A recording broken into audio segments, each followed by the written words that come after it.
situ saja. Si lantas Idrus datang pakai baju putih, celana putih.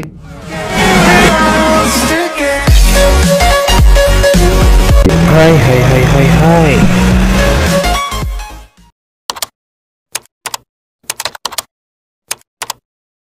Hai, Assalamualaikum warahmatullahi wabarakatuh.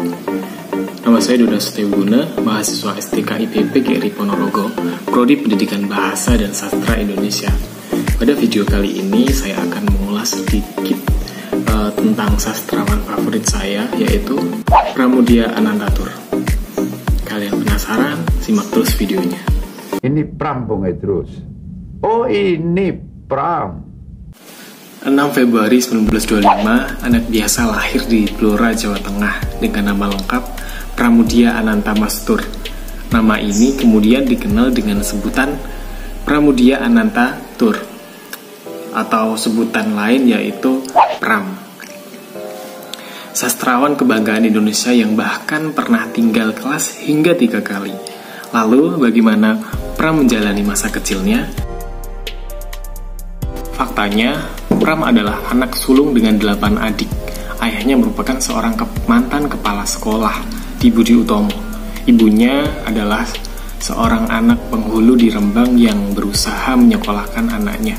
Selama 1,5 tahun, Pram bersekolah di Radio Faskul Surabaya, namun tidak sampai mengambil ijazah karena Jepang keburu datang pada tahun 1942. Selanjutnya, Pram berkuliah di Sekolah Tinggi Islam Jakarta, fokus pada kuliah filsafat, sosiologi, dan sejarah pada tahun 1945. Sebagai seorang penulis, Pram tahu apa yang mesti ia lakukan di tahun-tahun penuh bungkam di negeri ini. Ia mengkritik melalui tulisannya, namun karena inilah Pram keluar masuk penjara, baik masa kolonial Belanda, Orde Baru, maupun Orde Lama.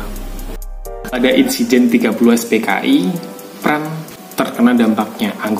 Dia menjadi anggota lekra atau sayap kebudayaan PKI, ditangkap dan dipenjarakan tanpa proses pengadilan selama 14 tahun.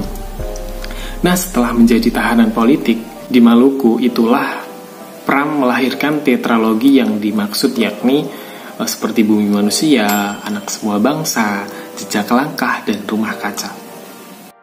Rilis CNN menuturkan bahwa karena keterbatasan kertas, Pram menulis di atas kertas semen bekas. Sementara pulpennya memintanya dari petugas rohaniawan Katolik yang secara berkala berkunjung ke guru untuk memberikan bimbingan. Tahukah kalian, saking mendunianya, pada 19 Juli 1945, Pram diganjar dengan Maksasai oleh Ramen Maksasai di Filipina dalam bidang jurnalisme, karya seni, dan komunikasi kreatif. Namun yang terjadi kemudian sungguh mengejutkan. Pasalnya ketika ia diterima di seluruh dunia, sebagian menolaknya. Adalah pengarang Indonesia malah menolaknya dan mengajukan protes. Dalam hal pembabakan bisa dibilang Pram masuk dalam jajaran 45 layaknya Chairil Anwar. Bedanya, ia tenar dengan penulis novel, dan semua karya-karyanya itu mengundang decak kagum dunia. Nah, bukankah sudah jelas jika predikat novelis terbaik di Indonesia disematkan kepadanya? Nobel Sastra adalah penghargaan paling bergengsi di ranah kasustraan, terlebih karena berskala dunia. Jangankan menang, masuk nominasi saja sudah terdengar prestisius, bukan? Pram adalah Pram, segala sesuatu yang mengurangi harga manusia, yang menindas, yang tidak adil, dan melawan kejahatan dalam tulisan-tulisannya.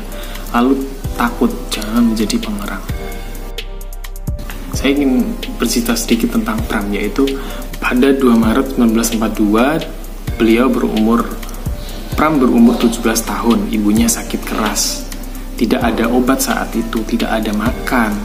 Pram yang mengusahakan untuk makan, urus ibunya sakit keras sampai meninggal, walaupun dia tahu tidak ada seseorang pun yang membantunya.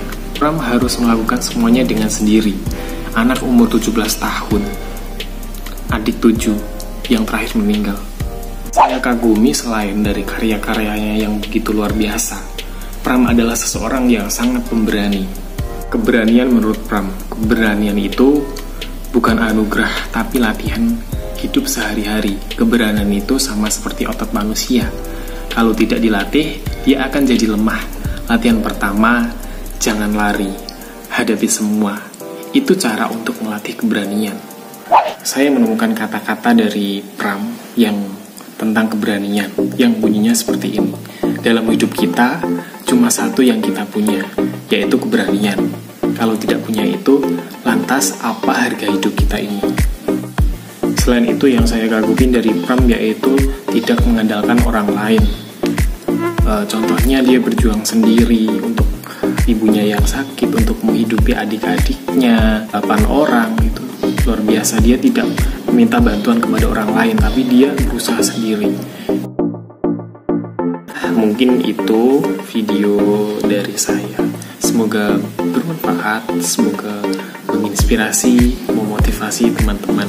Mungkin itu sedikit mengulas tentang Pram. Jika kalian suka, silahkan like video ini. Jangan lupa subscribe. Oke? Saya Duna Setioguna. Salam literasi.